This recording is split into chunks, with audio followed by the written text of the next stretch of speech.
This is an apple variety called Tom Putt, and it's very unlikely that you'll find this outside England. It's considered to be a dual purpose apple, or I could call that a triple purpose apple. So there are three things you can do with cider as a rule. You can eat them raw, you can cook them, and that includes making preserves such as chutneys and jams and all sorts, or you can make cider out of them. Now, which you can do any of those things with any apple, but with greater or lesser advantage.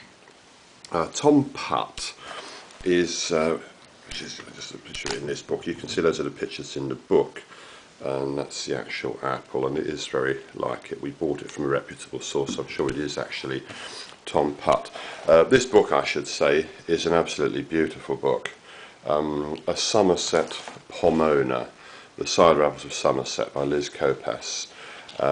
This is the book to buy if you want to read about the West Country cider apples.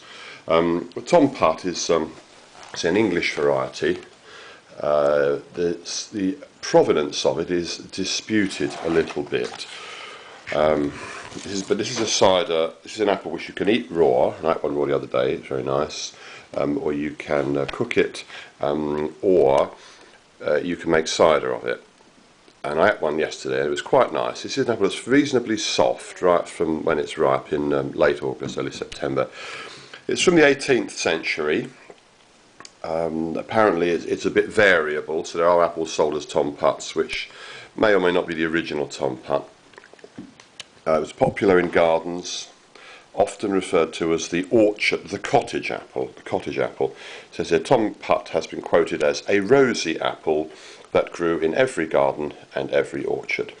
It's said to have remarkable powers of rejuvenation, even in old age. It'll throw out new vigorous branches from the base, or the remains of an old stump. Flowers quite early, full of character. They don't keep very long. So this is an uncommon apple, but the reason we planted this, but a couple of these particularly, was I'm a member of an online discussion group about cider, and it turns out a lot of people, particularly some of the ladies on the cider group, grow this apple and hold it in great affection. So Tom Putt, it was raised either by the Reverend Thomas Putt, who lived in Dorset, and he lived between 1757 and 1844, or it may have been raised by his uncle, who was also called Tom Putt, who lived near Honiton in Devon. So it's a West Country cider apple.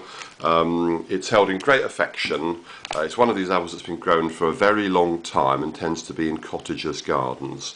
So it's quite an interesting apple. You can put it in a cider blend, or you can eat it raw. I had one raw the other day. Very good, rich flavour, but reasonably soft, not terribly crunchy and crispy. And I think you'd agree, a very, very attractive looking apple. So that's a rare old English general purpose apple known as Tom Putt.